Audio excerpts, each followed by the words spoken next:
Stop ignoring your fears and start achieving more. What if I told you that the fear you feel isn't a weakness, but your greatest competitive advantage? Most of us are taught to run from fear, to see it as a big red stop sign.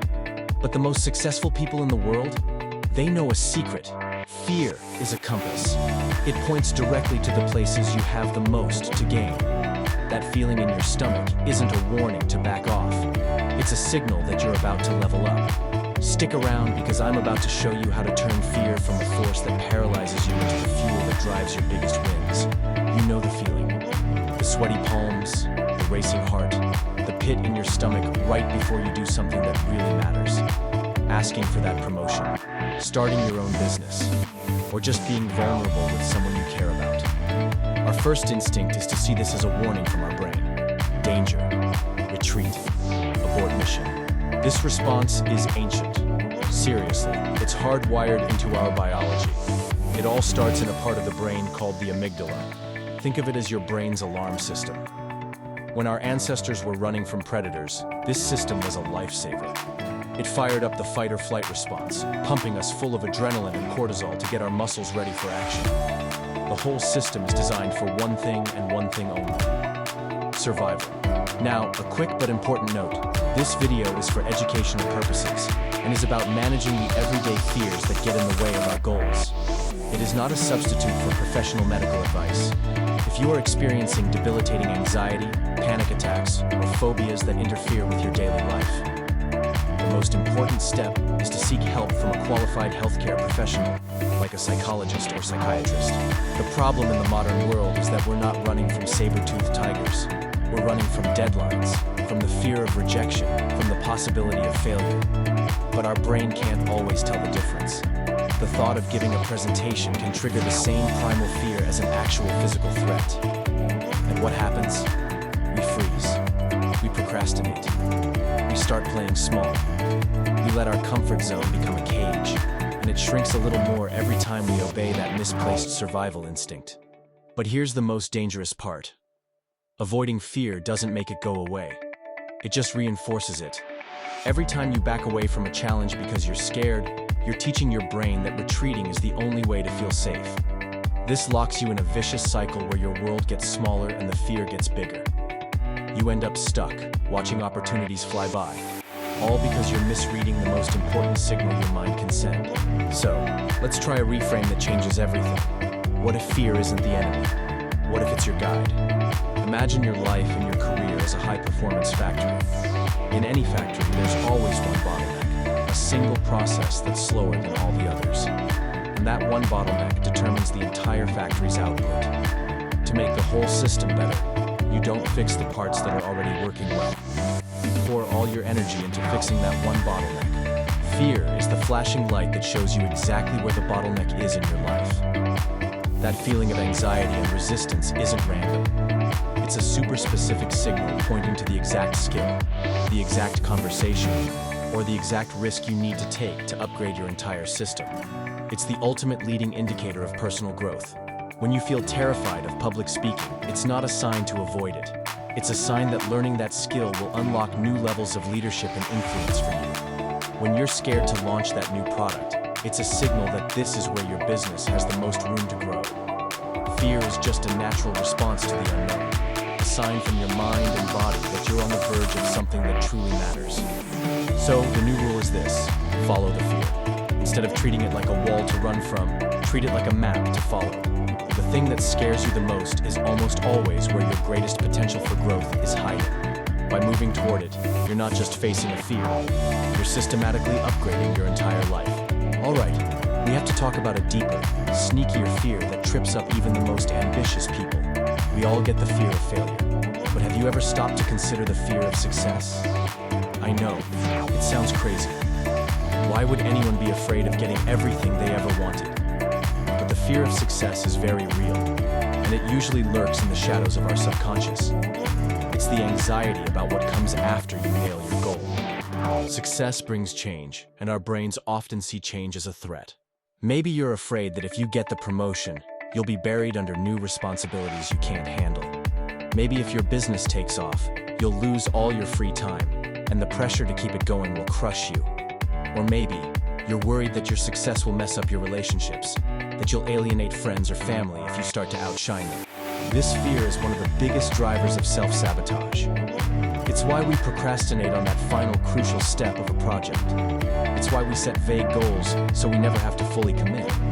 It's why we quit right before crossing the finish line.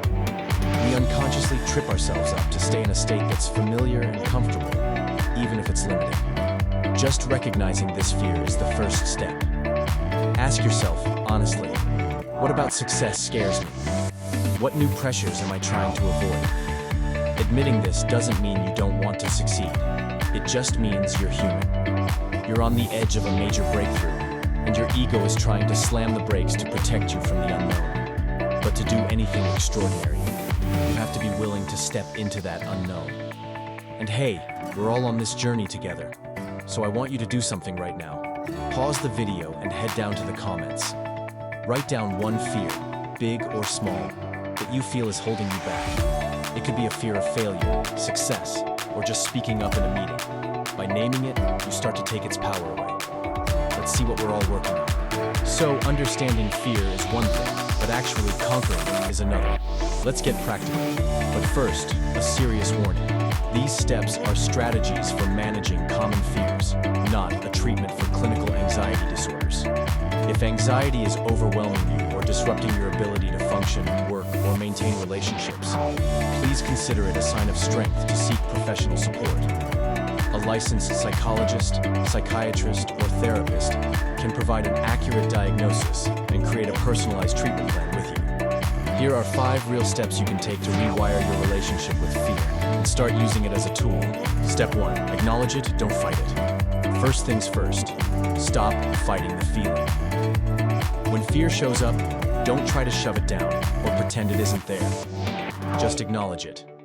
Sit with it for a second. Notice the physical sensations without judging them. Just say to yourself, okay, I'm feeling fear right now. That's part of the process. When you accept the emotion, you get rid of that second layer of anxiety, the anxiety you feel about feeling anxious. You turn the monster in your head into a manageable emotion. Step 2. Adopt a growth mindset. This idea from Stanford psychologist Carol Dweck is a total game changer. A fixed mindset says your talents are set in stone, so any failure is a final verdict on you. A growth mindset believes you can develop your abilities through hard work. When you adopt a growth mindset, fear stops being a threat and starts being an opportunity. Failure isn't a verdict, it's just feedback. Every challenge becomes a chance to learn, adapt, and get better. Just remind yourself, this fear is here because I'm stretching myself, and stretching is how I grow. Step 3. Practice incremental exposure. You don't get over a fear of heights by jumping out of a plane. You start with the first rung of a ladder. It's the same idea here. Break your fear down into tiny, manageable steps. If you're afraid of public speaking, don't try to book a TED Talk. Start by just speaking up once in your next team meeting. Then, volunteer to present one slide. Then, a 5-minute update. Every time you face a small piece of your fear and realize you survived, you build real confidence and literally rewire your brain's alarm system. You're proving to your amygdala that this isn't a life or death situation. Step 4. Use fear as a diagnostic tool. Instead of just being overwhelmed by fear, get curious about it. Ask it some questions. What is this really about? What skill am I afraid I don't have? What is the absolute worst-case scenario? And how would I actually handle it if it happened? Often, when you shine a light on fear and break it down, you realize it's way less scary than the vague monster you imagined. You move from emotional reaction to logical problem solving. Fear becomes data. Step 5. Visualize success. There's a reason top athletes and CEOs use this technique. They don't just obsess over the problem, they put their energy into the solution. Close your eyes and vividly imagine yourself handling the situation you fear and succeeding. Picture the feeling of accomplishment, the confidence, the positive result. Actually feel it in your body. This isn't just wishful thinking. You're actively conditioning your brain to see success as a possibility. You're building a new neural pathway that can compete with the old fear-based one. For most of your life, you've been told that fear is a sign to stop, that it's a weakness, that it's something to hide. Today, that all changes. Fear is not your enemy. It is not a barrier. Fear is your compass, your personal growth indicator, and your competitive edge. It's the signal that you're standing on the very edge of your comfort zone, and that's the only place where real growth ever happens. The path to your boldest life and your biggest achievements is paved with the very things that scare you today. So my challenge to you is this: stop running from your fears. Stop ignoring them. Instead, listen to them. Get curious about them. And then, take one small step right toward them. Ask yourself right now, what am I most afraid of? The answer isn't your weakness. It's your roadmap. It's your next move. And if you feel that your next move needs to be reaching out to a medical professional for support, know that this is the strongest move you can make. If this video helps shift your perspective on fear, hit that like button and subscribe for more content on turning your psychology into your superpower. And don't forget to ring the notification bell so you don't miss what's next. Now go out there and do something that scares you.